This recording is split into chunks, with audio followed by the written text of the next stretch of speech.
Jakari Naki Childs.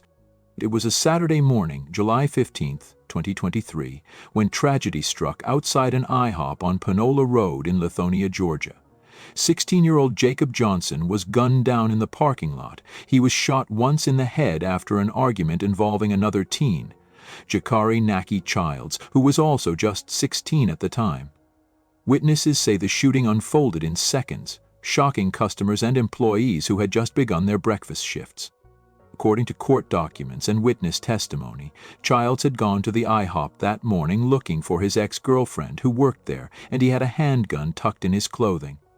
When employees realized he was there, Jacob Johnson, who was also acquainted with the girl, stepped outside with another worker to ask Childs to leave.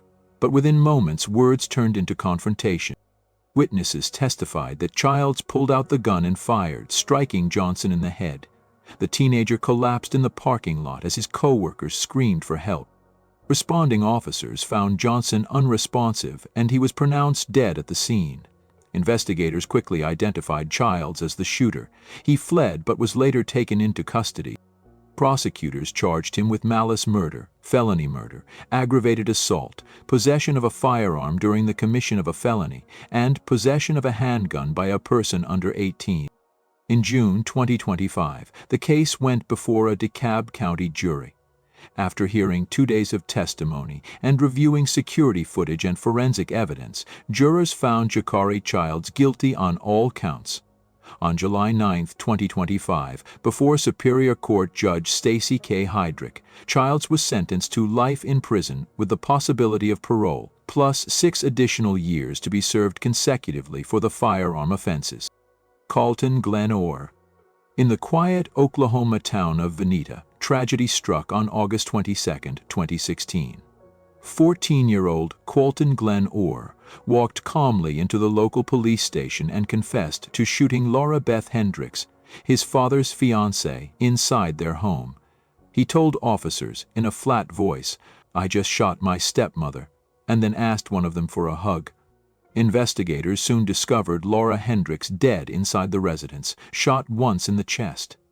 Orr told detectives that Hendricks had been abusive toward him, even claiming she had sexually assaulted him, and he believed she was coming to harm him that morning, so he retrieved a gun, waited for her to exit the bathroom, and pulled the trigger.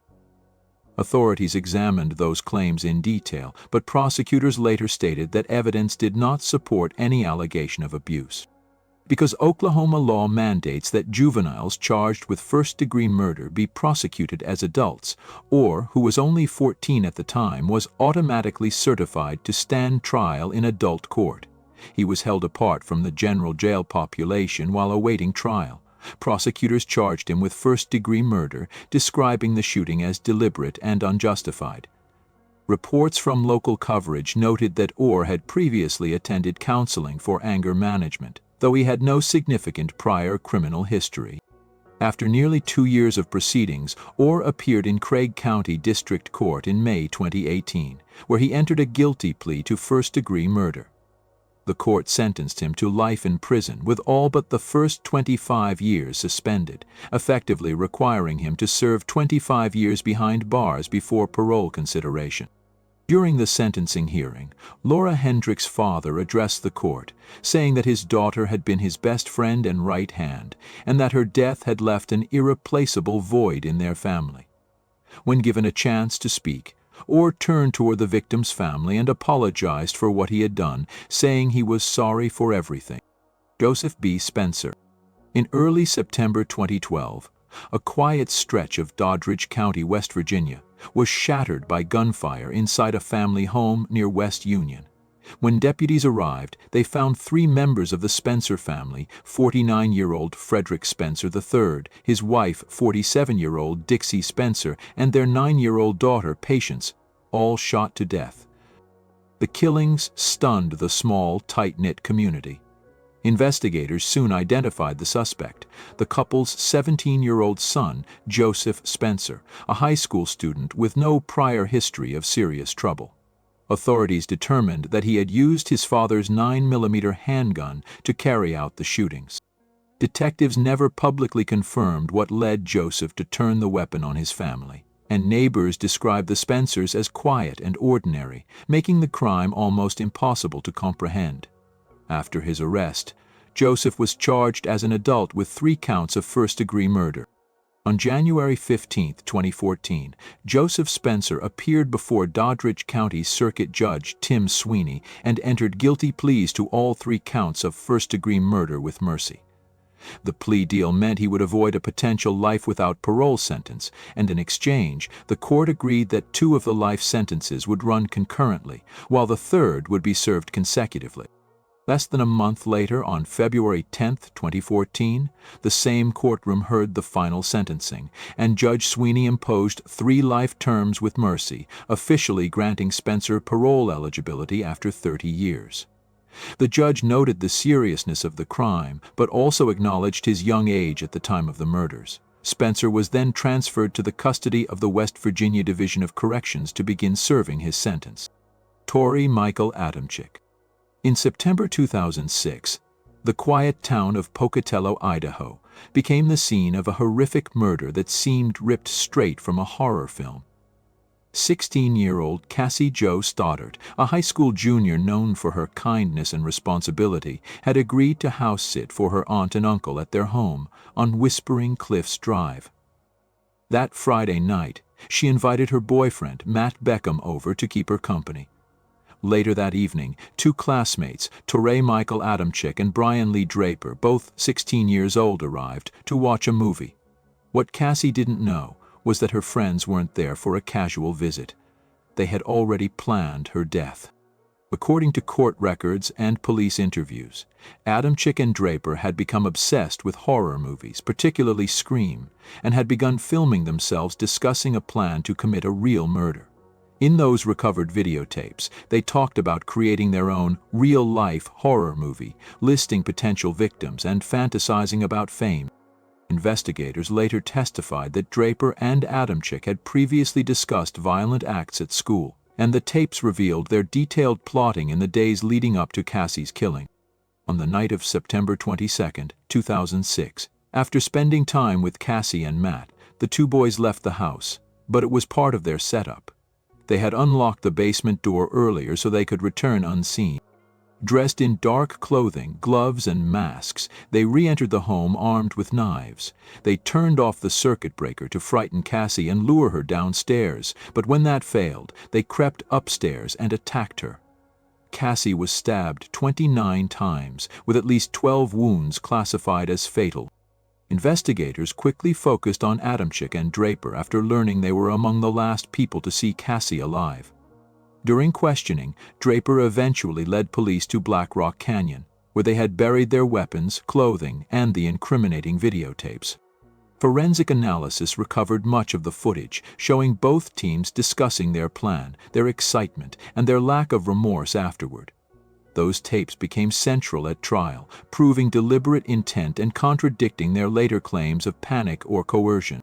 Both were arrested on September 27, 2006, and charged with first-degree murder and conspiracy to commit first-degree murder, and in 2007, 2 separate juries found them guilty.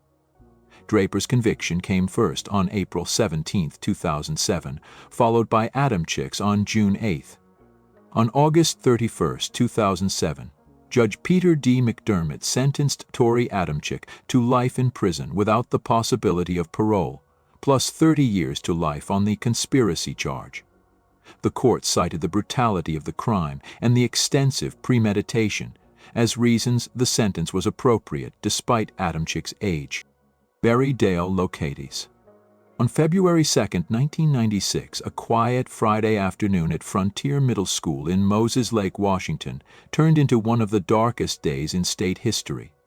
14-year-old Barry Dale Locates entered his 8th grade algebra class armed with a .30 caliber rifle and 2 handguns taken from his father's home.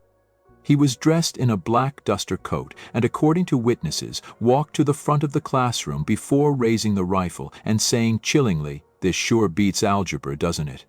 Moments later, he opened fire. His first shots struck and killed 2 of his classmates, 14-year-old Manuel Vela Jr. and Arnold Fritz. Their teacher, 49-year-old Leona Cares, was hit next and fatally wounded as she tried to protect the students. 13-year-old Natalie Hintz was also shot but survived. After the gunfire stopped, Lukatis held the remaining students hostage for more than 10 minutes inside the classroom. The ordeal ended when physical education teacher Jonathan Lane entered, saw the gunman and tackled him, managing to wrestle the rifle away and restrain Lukatis until police arrived. Investigators later learned that Lukatis had been struggling with deep anger and isolation. He had access to his father's firearms and had been fascinated with violent media, including Stephen King's banned novella Rage and the movie Natural Born Killers. Authorities determined the attack had been planned as Lukatis told detectives he had chosen the date because it coincided with Groundhog Day, and he admitted to modeling his behavior after the fiction he had consumed. He was arrested at the scene and later charged as an adult with 3 counts of first-degree murder, 1 count of attempted murder, and 16 counts of kidnapping. His trial was moved from Grant County to Seattle due to intense local publicity. In 1997, a jury convicted him on all counts, and the court sentenced him to 2 life terms plus an additional 205 years in prison, without the possibility of parole. 2 decades later, after U.S. Supreme Court rulings that banned mandatory life sentences for juveniles, Lukatis was brought back to court for resentencing. On April 19, 2017, a Grant County judge reimposed a term of 189 years, which still ensures he will spend the rest of his life in prison.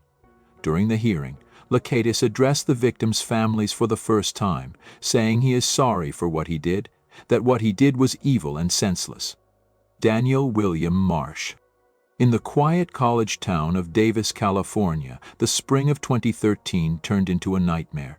15-year-old Daniel William Marsh, a high school sophomore described by classmates as intelligent but withdrawn, was battling deep psychological turmoil.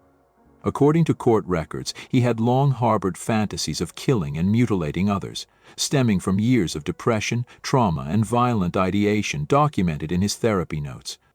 Marsh had been hospitalized for mental health crises and was prescribed antidepressants, but by early 2013 he had stopped taking them. What followed was one of the most gruesome crimes in Yolo County's history. In the early hours of April 14, 2013, Marsh put on black clothing, gloves, and a mask, and armed himself with a hunting knife. He roamed through his Davis neighborhood, looking for a house with lights off and an unlocked door. Eventually, he spotted the home of 87-year-old Oliver Chip Northup, Jr., a retired lawyer and musician, and his 76-year-old wife, Claudia Maupin, a church elder. Without hesitation, Marsh broke into their home through a window while they slept.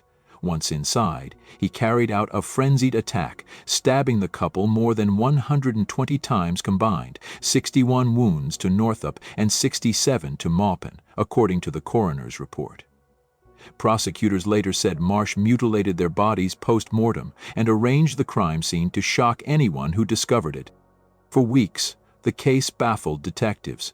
There was no forced entry and no clear motive, but 2 months later, investigators got their break when Marsh confided in a friend, describing in disturbing detail how he had killed the couple and how amazing it had felt. The friend secretly recorded the confession and notified authorities. On June 17, 2013, Davis police arrested Marsh, and during interrogation he admitted to the murders on video, showing no remorse and recounting his actions with chilling precision. He told investigators he had felt elated and empowered by the killings, describing it as the best feeling he'd ever had. Marsh was charged as an adult with 2 counts of first-degree murder, with special circumstances for torture and multiple victims. During the 2014 trial, prosecutors played his taped confession, while the defense argued he was severely mentally ill and should be tried as a juvenile. But the jury found him guilty on September 26, 2014. On December 12, 2014, Judge David Reed sentenced Daniel William Marsh to 52 years to life in state prison, calling the murders sadistic, calculated, and incomprehensible. The court noted the extreme brutality and Marsh's apparent enjoyment of the violence. Philip Chisholm. On the afternoon of October 22, 2013, 24-year-old Colleen Ritzer, a popular math teacher at Danvers High School in Massachusetts, stayed after class to help students. Among them was 14-year-old freshman Philip Chisholm, who had recently moved to the area from Clarksville, Tennessee. That day, Ritzer reportedly noticed Chisholm was distracted during class and tried to speak to him privately. According to evidence later presented in court, that moment would become the last time she was seen alive. Surveillance footage captured Ritzer walking into a second-floor girls' restroom around 3 p.m., followed shortly after by Chisholm. A few minutes later, another student opened the restroom door, saw what she thought was someone undressing, and quickly turned away. When Chisholm emerged, he was wearing gloves and a ski mask. He retrieved a large blue recycling bin, returned to the restroom, and then dragged it out of the school through a rear door toward the wooded area behind the building. That night, Ritzer's family reported her missing when she didn't return home. Police and school staff began searching the grounds, and just after midnight, officers discovered her body in the woods behind the school. She had been sexually assaulted, strangled, and stabbed at least 16 times. Nearby, investigators found her belongings, a blood-stained box cutter, and a handwritten note that read, "I hate you all." Around 12:30 a.m., officers found Philip Chisholm walking along Route 1 in Topsfield, carrying Ritzer's credit cards, her driver's license, and the box cutter used in the attack. He also had a change of clothes and women's underwear in his backpack.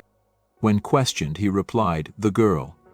He was immediately arrested and charged as an adult with first-degree murder, aggravated rape, and armed robbery. In December 2015, in Essex Superior Court, after prosecutors described the killing as premeditated and marked by extreme cruelty, the defense argued Chisholm was suffering from mental illness, but the court rejected that claim, and the jury found him guilty on all counts. On February 26, 2016, Judge David Lowy sentenced Philip Chisholm to life in prison with the possibility of parole after 40 years, plus concurrent terms for the rape and robbery convictions. This means he will not be eligible for parole until his mid-50s. While awaiting trial, Chisholm violently attacked a female clinician at a Department of Youth Services facility in 2014. He choked and stabbed her with a pencil during a therapy session before being restrained by staff. He later pleaded guilty to attempted murder, kidnapping, and assault and battery with a dangerous weapon, receiving an additional 17 to 20 years in prison to run concurrently with his life sentence. Philip Chisholm remains incarcerated in the Massachusetts Department of Correction. Scott Edgar Dileski. In the quiet hills of Lafayette, California, a horrific murder shattered a neighborhood's calm on October 15, 2005. That morning, 45-year-old Pamela Vitale, wife of prominent defense attorney Daniel Horowitz, was found brutally slain inside the mobile home where the couple lived during the construction of their new house. Vitale's body bore massive head injuries, slashes, and a distinctive mark carved into her back. Police soon identified a suspect from the same affluent community, 16-year-old Scott Edgar Dileski, a student at Acalanes High School who lived nearby with his mother, Esther Fielding. Dileski, described by classmates as quiet and artistic, had been involved with a friend, Robin Crowan, in a scheme to order equipment for growing marijuana using stolen credit card information. One of those fraudulent purchases was mistakenly billed to Pamela Vitale's address. Prosecutors argued that when Dileski realized the mistake, he went to Vitale's home to retrieve the package and eliminate any trace of his involvement. The attack on Vitale was savage. She was struck repeatedly with a heavy object, her skull fractured, and she was left bleeding on the floor near her doorway. Forensic investigators later found a duffel bag containing gloves, a balaclava mask, and clothing stained with Vitale's blood. DNA testing revealed Dileski's genetic material on the inside of the mask and Vitale's blood on the gloves and clothing. A partial shoe print found at the scene was consistent with a pair of boots seized from Dileski's room. He was arrested on October 20, 2005, after a 5-day investigation that included DNA testing and witness interviews. During questioning, he denied involvement, but prosecutors presented overwhelming forensic evidence tying him to the murder. Witnesses also testified that he had previously talked about violent fantasies and dark imagery. The trial began in Contra Costa County Superior Court in the summer of 2006. On August 28, 2006, the jury found Dileski guilty of first-degree murder, first-degree residential burglary, and use of a deadly weapon. Jurors also upheld a special circumstance allegation that the murder occurred during a burglary, which made him eligible for life without parole. On September 26, 2006, Judge Barbara Zuniga sentenced Dileski to life imprisonment without the possibility of parole. During sentencing, the judge condemned the teen's actions, saying, "Sir, you do not deserve to live among decent people." Because Dileski was 16 at the time of the crime, he was legally ineligible for the death penalty. Years later, in 2018, California enacted Senate Bill 394, which allowed juveniles serving life without parole to be eligible for parole after 25 years. Dileski's sentence was modified under this reform, making him eligible for a parole hearing in 2030. In 2023, new controversy emerged when the Davis Vanguard reported claims from innocence advocates suggesting that evidence in the case may have been mishandled or insufficiently tested. These allegations included reports that police dogs had initially tracked to another property where stained clothing and a photo of the victim were found.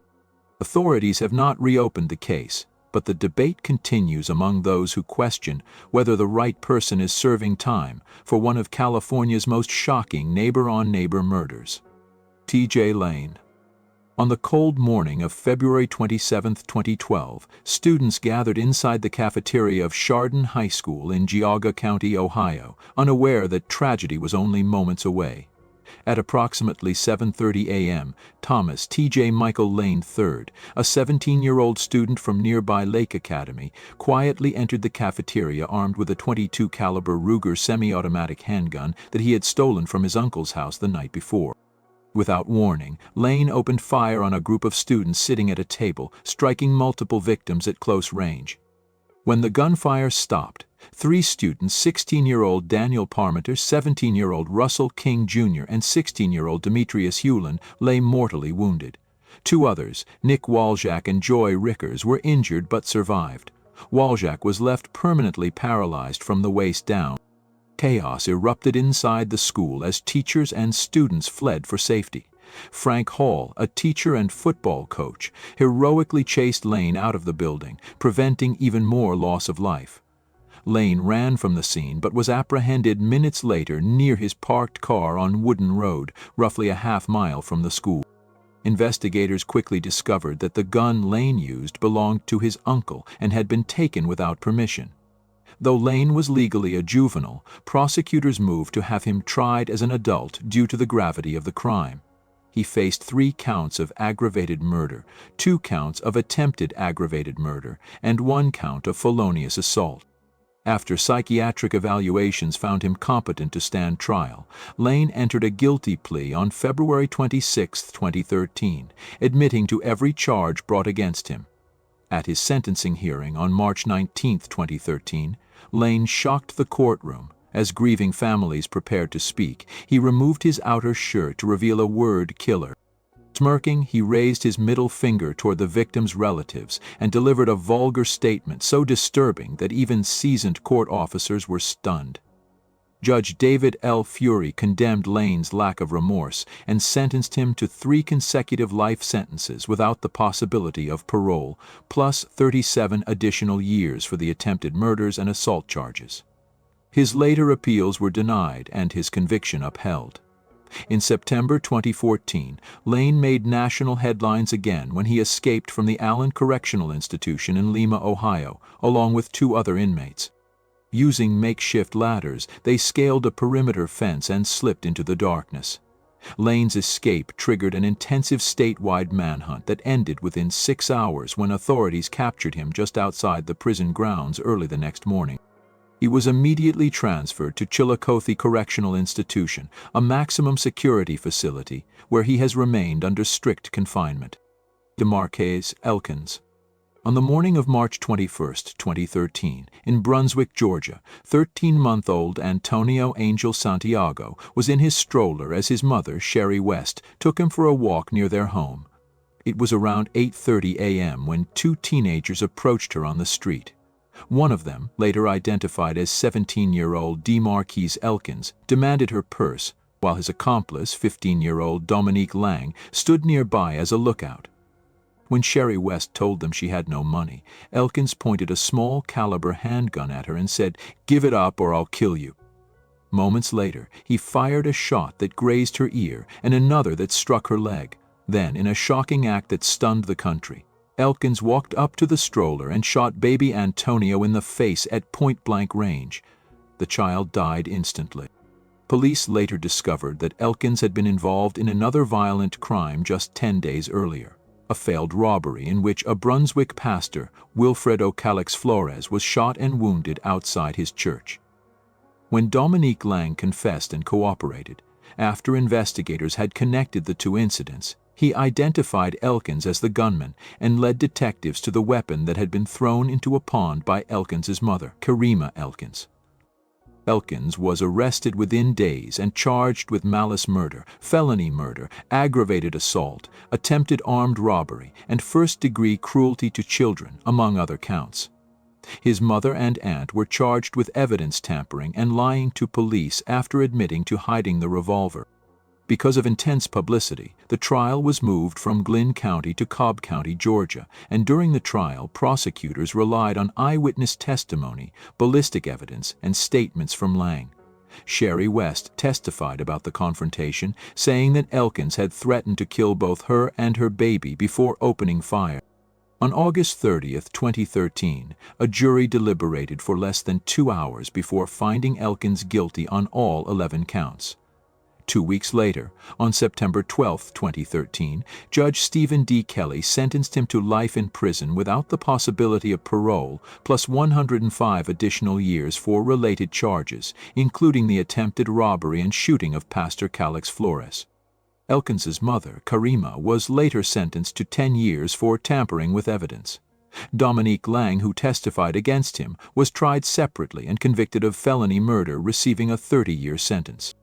If you enjoyed this and want to see more interesting videos, I'm going to be posting every day on this channel. I would really appreciate it if you like and subscribe. Thank you very much.